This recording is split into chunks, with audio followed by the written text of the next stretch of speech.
What if I were to suggest that stupidity is not merely the absence of intelligence, but rather a far more insidious force? It's a phenomenon capable of transforming brilliant minds into instruments of destruction. Consider this: the most formidable threat to our civilization may not arise from malevolent individuals engaging in nefarious acts, but rather from ordinary people who have simply ceased to think critically. Imagine a scenario where a highly esteemed scientist, once celebrated for their groundbreaking research, begins to propagate dangerous misinformation. Picture a dedicated teacher known for their compassion endorsing harmful ideologies. Visualize a loving parent who makes choices that jeopardize their children's well-being. These are not evil individuals, they are intelligent, well-meaning people who have succumbed to what Dietrich Bonhoeffer described as the power of stupidity. And here lies the most chilling aspect: this phenomenon is not isolated to others, it is affecting people just like you and me. This is not mere philosophical conjecture. In 1961, psychologist Stanley Milgram conducted his infamous obedience experiments at Yale University, where ordinary volunteers were instructed by an authority figure to administer what they believed were increasingly painful electric shocks to another participant. Astonishingly, 65% of the participants continued to administer shocks, even when they heard the screams of agony from the test subject. These were not sadistic individuals, they were regular people who had temporarily surrendered their capacity for independent moral judgment. What Bonhoeffer witnessed firsthand during the rise of Nazi Germany led him to formulate one of the most unsettling theories regarding human nature. Before we delve deeper into these ideas, consider this question: have you ever found yourself believing something merely because everyone around you accepted it? Hold on to that thought as we explore what may be one of the most significant psychological insights of our time. Bonhoeffer was not your average philosopher ensconced in an ivory tower, lost in abstract ideas. He was a German Lutheran pastor who witnessed the transformation of his society right before his eyes. Born in 1906 into an intellectual family with a father who was a prominent psychiatrist and neurologist, Bonhoeffer initially believed in the power of education and rational discourse. However, as the Nazi Party gained traction, he observed a grim reality. Educated, cultured, and religious individuals began supporting policies that contradicted their professed beliefs. These were not ignorant masses being manipulated by cunning propaganda. They were professors, doctors, clergymen, and intellectuals who actively participated in their own intellectual capitulation. From his prison cell in 1943, awaiting execution for his involvement in a plot to assassinate Hitler, Bonhoeffer penned what would become a haunting observation: against stupidity we are defenseless. Neither protests nor the use of force accomplish anything here. Reason falls on deaf ears. This chilling insight was impactful not only because of its context, but also due to its precision. Evil carries within itself the seeds of its own downfall. It breeds resistance, leading to eventual collapse. Stupidity, on the other hand, perceives itself as virtuous, rendering it entirely immune to correction. Perhaps Bonhoeffer's most profound realization was how stupidity serves to uphold existing power structures. Malicious actors are aware of their wrongdoing, creating internal conflict that can lead to breakdown. Conversely, those ensnared in functional stupidity genuinely believe they are acting for the greater good, making them impervious to correction. This is not a mere coincidence. Those in power do not need to actively suppress information. Instead, they need to create environments where honest processing of information becomes overwhelmingly difficult. When Bonhoeffer referred to stupidity, he was not simply discussing a lack of intelligence or education. He described something far more intricate, what we might label functional stupidity or willful ignorance. In his letters from prison, he explained, "The fact that the stupid person is often stubborn must not blind us to the fact that he is not independent." In conversation with him, one virtually feels that one is dealing not at all with him as a person, but with slogans, catchwords, and the like that have taken possession of him. What made Bonhoeffer's theory revolutionary was his argument that stupidity often arises not from individual failings but from systemic pressures that complicate independent thinking and render it costly. Our economic systems incentivize intellectual shortcuts. Social media platforms profit when users react emotionally rather than critically, and news outlets gain clicks through outrage rather than nuanced reporting. Politicians succeed with simplistic slogans over complex policy agendas. When individuals are burdened by the demands of multiple jobs, financial distress, and constant inundation with information, intellectual capitulation becomes a survival mechanism. What economists refer to as rational ignorance. It becomes more expedient for individuals to remain uninformed about complex issues than to invest the time and energy necessary for genuine understanding. This individual rationality breeds collective irrationality, mirroring the dynamics Bonhoeffer observed in Nazi Germany. The outcome is not merely a matter of personal choice. It is structural pressure toward intellectual complacency. Under stress and overwhelm, our brains are primed to acquiesce. While economic systems push us toward intellectual shortcuts, our brains are biologically wired to comply. Groundbreaking research on cognitive dissonance by Leon Festinger highlighted this psychological process. When faced with information that contradicts their beliefs, people's minds instinctively resist it.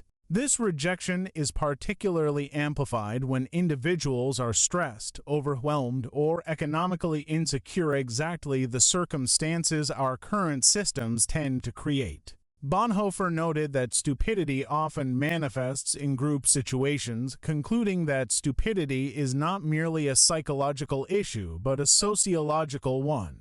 He noted that once rational individuals become part of a larger group or movement, they often abandon their critical thinking abilities. This insight predated contemporary studies.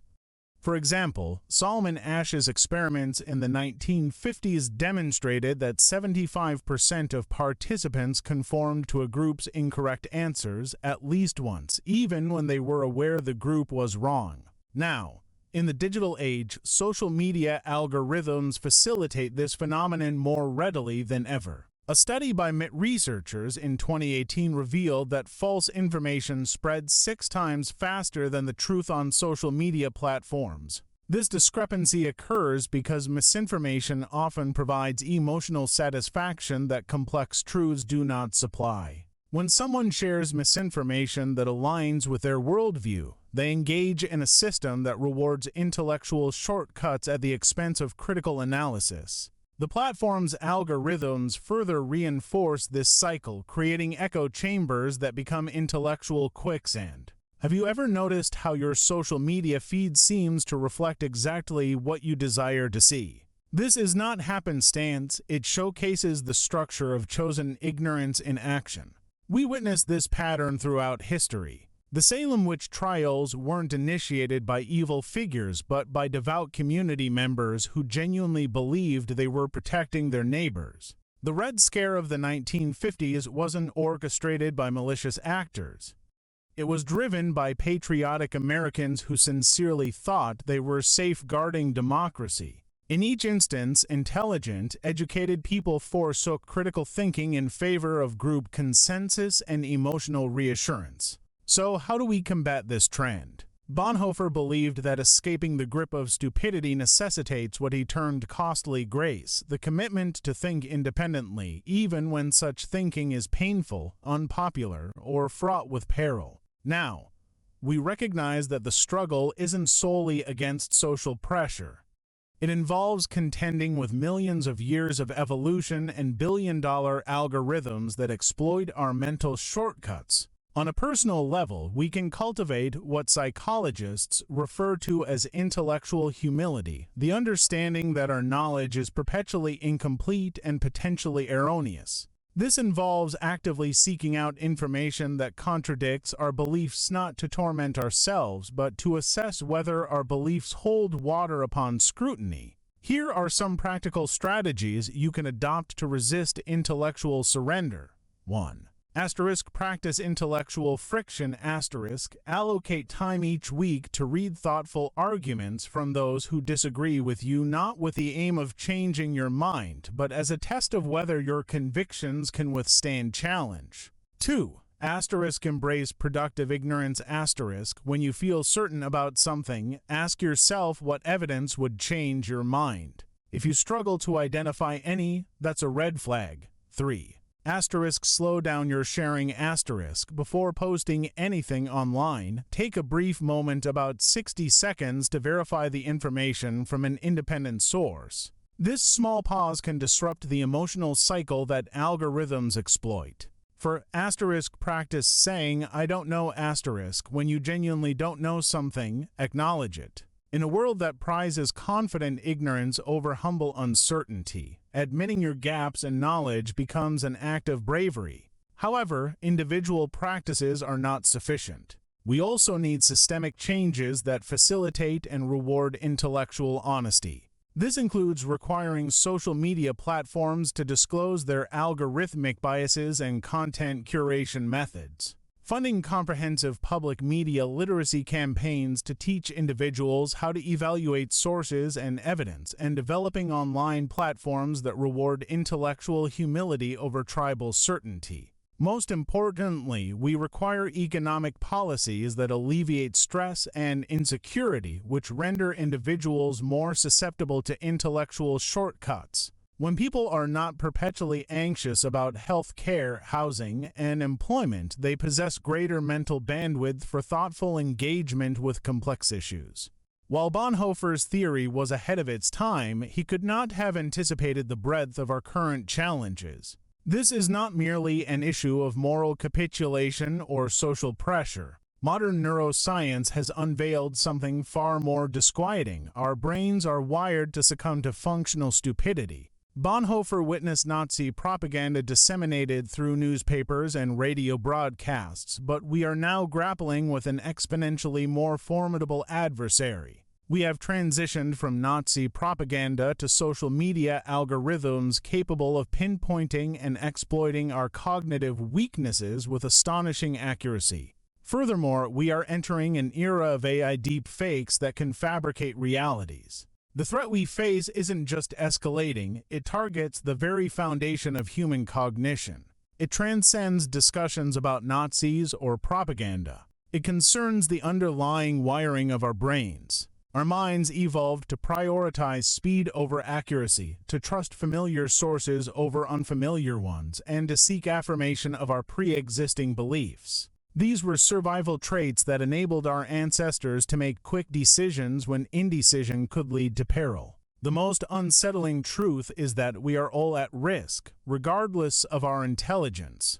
The mechanisms Bonhoeffer described are still operative today. When individuals feel threatened or uncertain, they become more susceptible to authoritative-sounding narratives that simplify complexity into digestible stories. However, the urgency of Bonhoeffer's warnings has magnified in our age. We are no longer merely confronting human manipulation. We are experiencing systems designed by artificial intelligence that exploit our cognitive vulnerabilities with meticulous precision. Every click, every hesitation, and every emotional reaction is scrutinized and weaponized against our capability for independent thought. The COVID-19 pandemic underscored this phenomenon in real time as educated professionals, doctors, engineers, and lawyers shared debunked theories about vaccines and treatments. These were not failures of intellect, but rather failures of intellectual independence under unprecedented strain. Bonhoeffer paid the ultimate price for refusing to forsake his intellectual independence. He was executed by hanging on April 9, 1945, just weeks before Germany's capitulation. His last words, recounted by a fellow prisoner, were, "This is the end for me, the beginning of life." His sacrifice transcended political resistance. It was a defense of the very possibility of human thought. He understood that when people cease to think critically and independently, they forfeit their humanity, becoming, in his words, puppets whose strings are pulled by whichever force is dominant at that moment. This brings us to a pressing question: who remains steadfast when conformity pressures are overwhelming? When independent thought requires courage and the cost of truth exceeds the convenience of comfortable lies, who stands firm? The answer lies not in superior intellect or education, but in the everyday decision to remain curious instead of certain, to pursue truth rather than comfort, and to think carefully instead of reacting impulsively. These choices are not extraordinary by themselves. Rather, they become remarkable practices, especially when everyone around us seems to have ceased engaging in them. The tragedy is that intellectual surrender often masquerades as liberation. Critical thinking is hard work. It is uncomfortable to maintain complex, contradictory ideas simultaneously. It is distressing to admit we might be wrong about something significant. Yet Bonhoeffer argued that this discomfort is the price we pay to remain human. In a world profiting from our intellectual surrender, the act of choosing to think for ourselves transforms into a radical gesture. This leads us to perhaps the most uncomfortable truth of all. We are all vulnerable to functional stupidity. The moment we believe ourselves immune, we have already begun to yield. The cost of intellectual freedom demands eternal vigilance not against external foes, but against our intrinsic tendency to cease thinking when faced with discomfort. Bonhoeffer's insights into the nature of stupidity are unsettling precisely because they ring true. We witness intelligence and education decoupling from sound judgment, intelligent individuals believing overtly false claims, educated people making catastrophic decisions, and well-meaning citizens championing policies in stark contrast to their own core values. The issue is not that people are becoming less intelligent. Rather, our systems increasingly reward intellectual shortcuts at the expense of careful thought. Yet, within this sobering diagnosis lies a beacon of hope. If stupidity can be partially chosen, it can equally be rejected. If it is rooted in structural dynamics, shifts can be made. If cognitive overwhelm drives it, we can foster conditions that facilitate easier thinking rather than complicate it. We might consider critical thinking as akin to physical exercise. Initially uncomfortable, but essential for resilience. Just as we wouldn't expect to run a marathon without training, we must cultivate our capacity for critical thought. As we recognize the systems in place that reward intellectual shortcuts, we can choose to engage with information critically, fostering independent thought as our most potent form of resistance. Subscribe to our channel and press the bell icon to support our work and never miss an upload. Like this video, drop a comment, and share it with others to show your support and help us grow this historical community.